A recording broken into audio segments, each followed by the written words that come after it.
Hello, welcome to Floella's Storyland.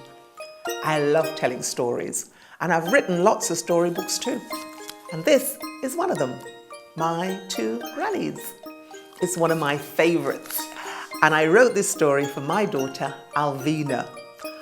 I call Alvina a golden girl because she has a granny from the Caribbean and a granny from Britain.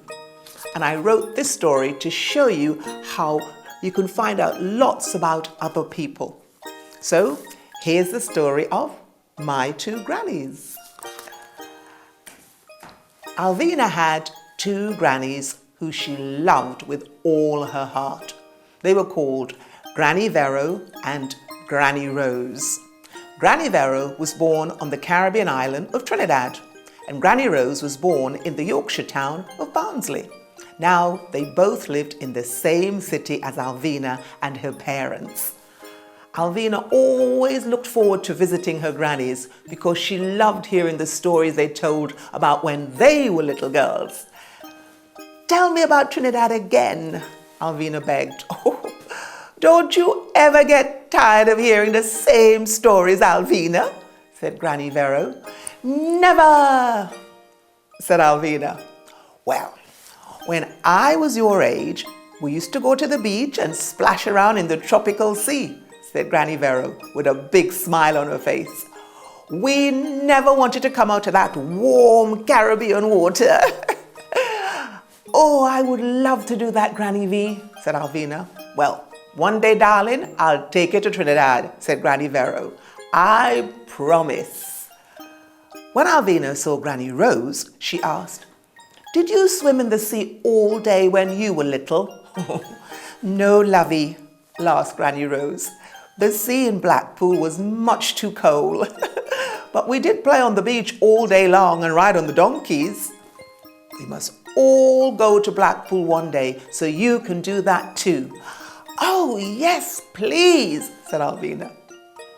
Both grannies loved to play music on their old record player, and Alvina loved listening to it too. Granny Rose played brass band music. "Oh, this music always reminds me of when we used to go to the park on Sundays to listen to the local brass band. On May Day, we would watch the Morris dancers fling their arms in the air and jingle the bells on their legs as they twirled around the maypole to the music." "Let's try it, Granny R," said Alvina.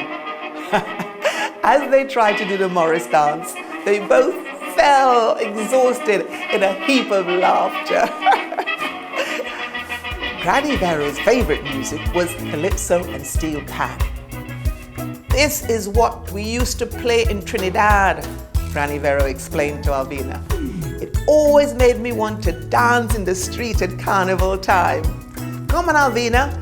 Shake your waist while you dance. Come on, shake your waist. Like this, Granny V.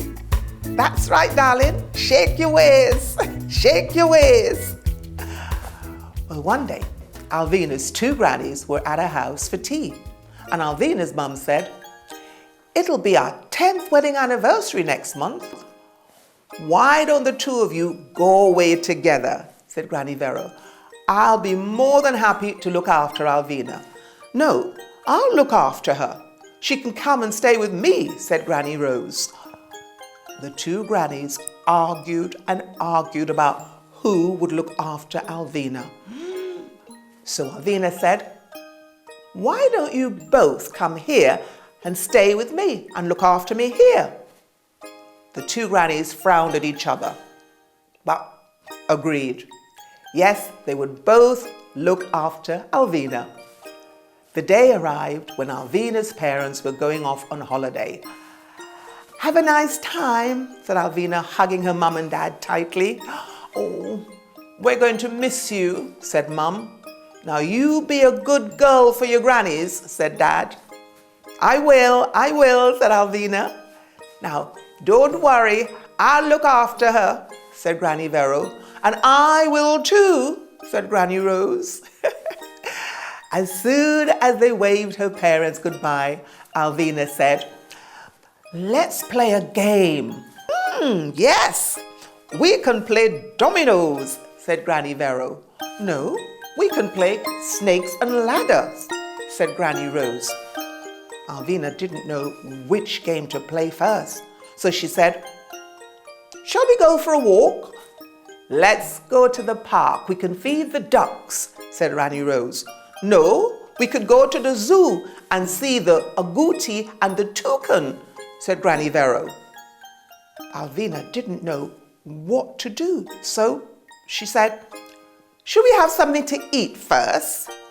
I'll cook you a lovely steak and kidney pie with mashed potatoes and carrots, said Granny Rose.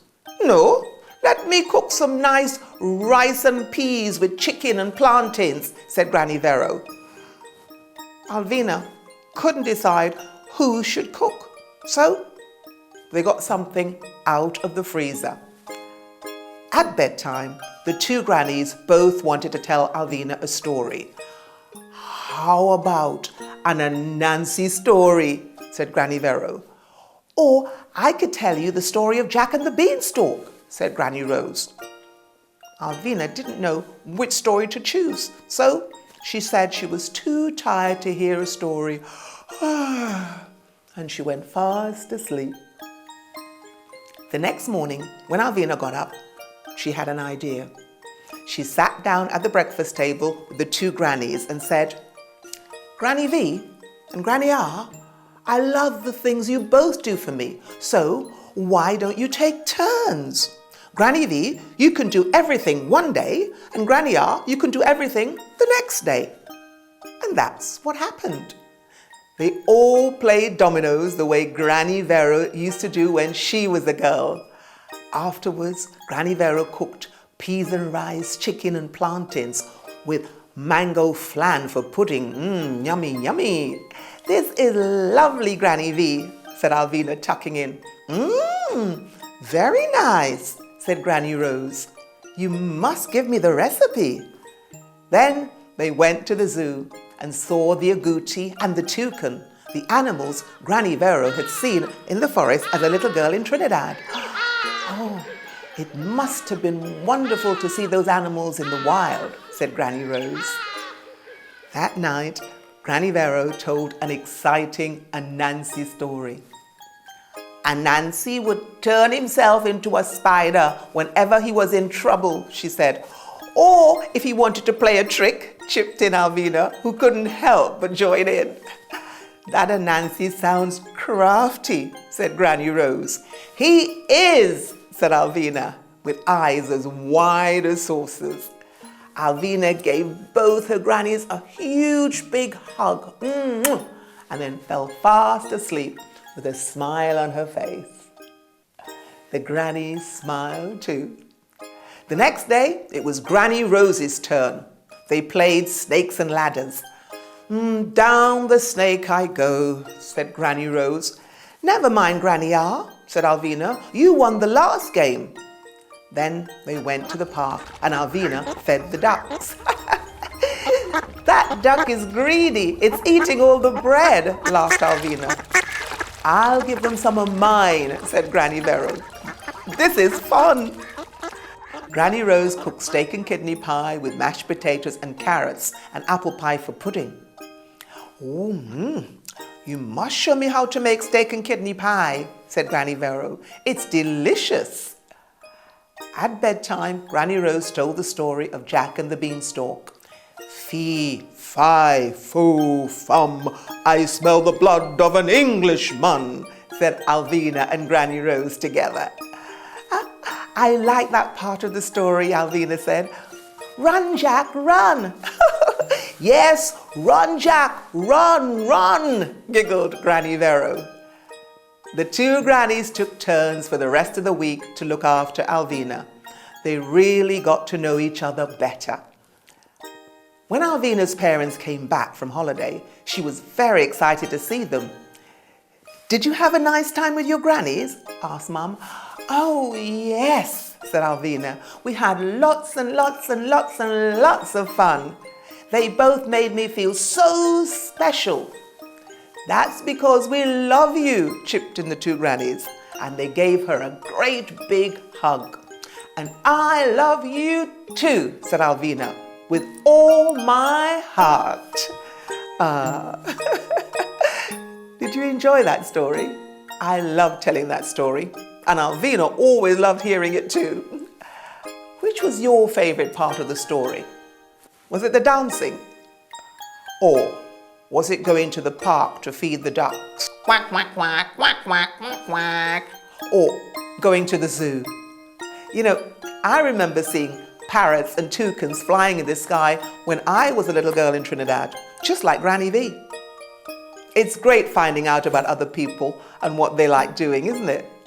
Well, why don't you try and find out from some of your friends what they like to do? But it's time for me to go now, so stay safe and keep smiling, won't you? Bye-bye. Bye-bye from Floella Storyland. Bye. Come on, say goodbye. Bye.